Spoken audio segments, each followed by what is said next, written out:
Have you ever wondered what it would be like to be a money-hungry mega-corporation? Try your hand at taking advantage of the little guy. All in the name of capitalism, of course. In the new game Peak Oil Profiteer by Two Tomatoes Games, coming soon to Kickstarter.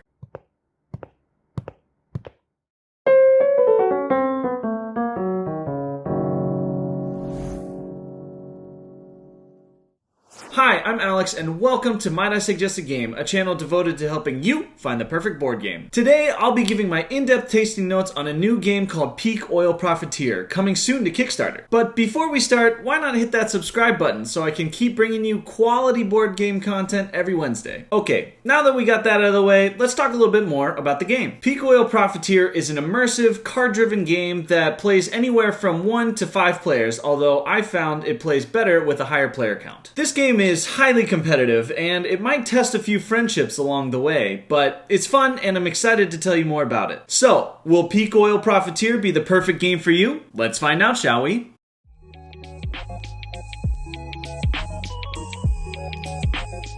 In Peak Oil Profiteer, players will take on the role of a generic corporation seeking to milk as much profit as they can from a fictional oil-rich country. Players will need a master plan and a cutthroat attitude to sow the seeds of discord in this volatile nation and ultimately make it out with the most profit before the corruption level reaches critical mass. Sound like this is hitting a little too close to home? Don't worry. Peak Oil Profiteer approaches this somewhat intense subject with a healthy dose of sarcasm and a tongue-in-cheek attitude that lets you still have fun while also bringing awareness to the shady world of profiteering. In the game, you'll hire consultants, sell weapons, blackmail politicians, you know, all the normal stuff. By the end of it, you might feel like you just survived an episode of House of Cards. And just like in House of Cards, the only advice I can give you is trust no one.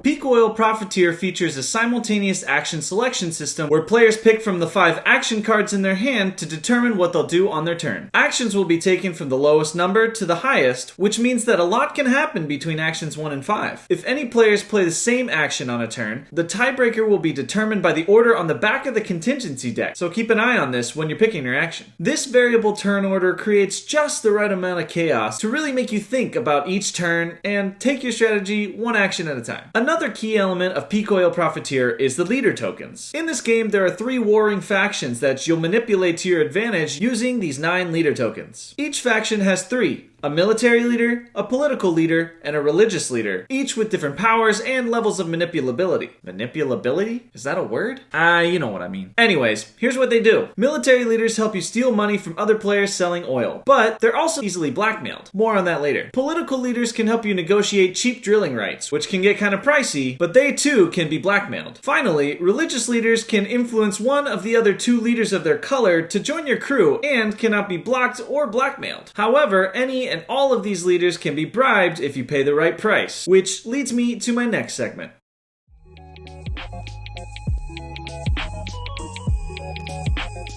Here are the 5 actions you can take on your turn. Action number 1 is networking. When you network, you'll first take a card from the blackmail deck and add it to your hand, making sure that you don't have more than 3. These blackmail cards will let you steal leaders from other players or prevent them from stealing from you, so use them wisely. After you take a blackmail card, you may now bribe a leader of your choice, paying the amount of money on the respective bribe leader track to the bank. If the leader you intend to bribe is controlled by another player though, you'll have to pay double the money, half to the bank and half to the player you stole from. 2 things to note. You can't take this action if you control more than 3 leaders, and you can't play a blackmail card during this action, as they're only allowed to be played before the start of your turn. This is a key action to maneuver control of leaders early on in your turn, so use it to your advantage.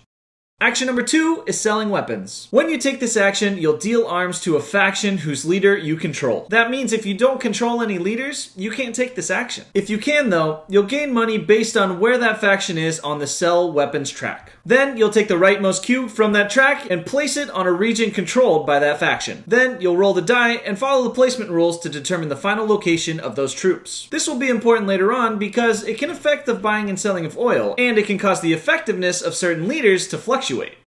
Action number 3 is buying drilling rights. Just like the sell weapons action, you'll need at least one leader to buy drilling rights. When you take this action, choose the faction of one of your leaders and pay the corresponding fee on the drilling rights track to the bank. Then you'll place one of your pawns on an oil region controlled by that faction. And remember, if you own the political leader of that faction, then you get the drilling rights for free. You can also use this action to buy out drilling rights from underneath other players. If they own the rights but don't own any leaders in that color, you can choose to buy the rights to that region and replace their pawn with yours, paying the full cost to the bank. As you can see, maneuvering control of leaders is a key strategy in this game and can be very powerful when used correctly.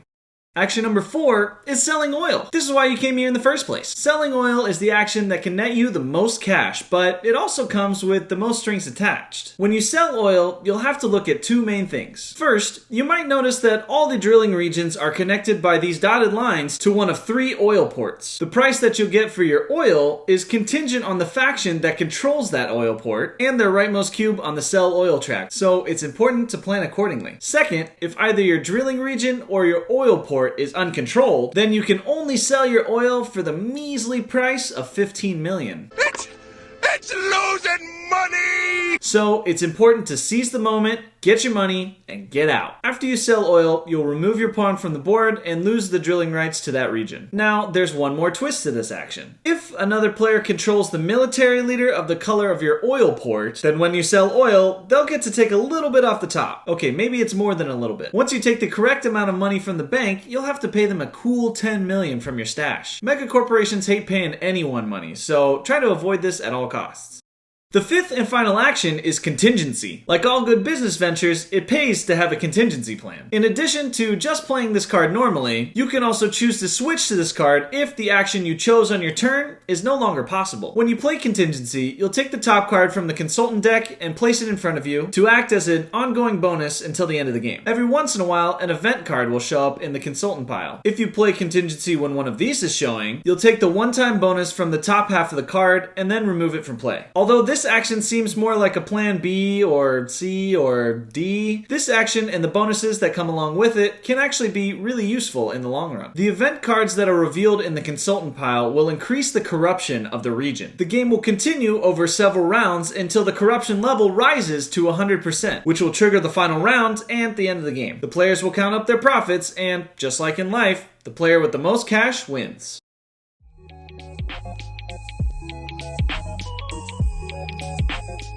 Peak Oil Profiteer is a thrilling competition with a healthy dose of player interaction that requires players to be equal parts savvy and ruthless. I've never felt more invested in a nameless, faceless corporation in my life. I felt like a supervillain, in the best way possible. I mean, how can you be mad at someone for stabbing you in the back when you spent the whole game stabbing them in the back too? Peak Oil Profiteer provides a new twist to the typical dudes on a board war games like Risk. Instead of controlling just one faction, you get to manipulate all 3 at the time that it most benefits you. This element, which I'm calling the mercenary mechanic, feels really fresh and also really thematic. The game seems super balanced and each action was easy to understand at face value, but provided a surprisingly complex strategy when chained together. Peak Oil Profiteer occupies a rare space by being an immersive, thematic game with a quick playtime and enough competition to really get your blood pumping.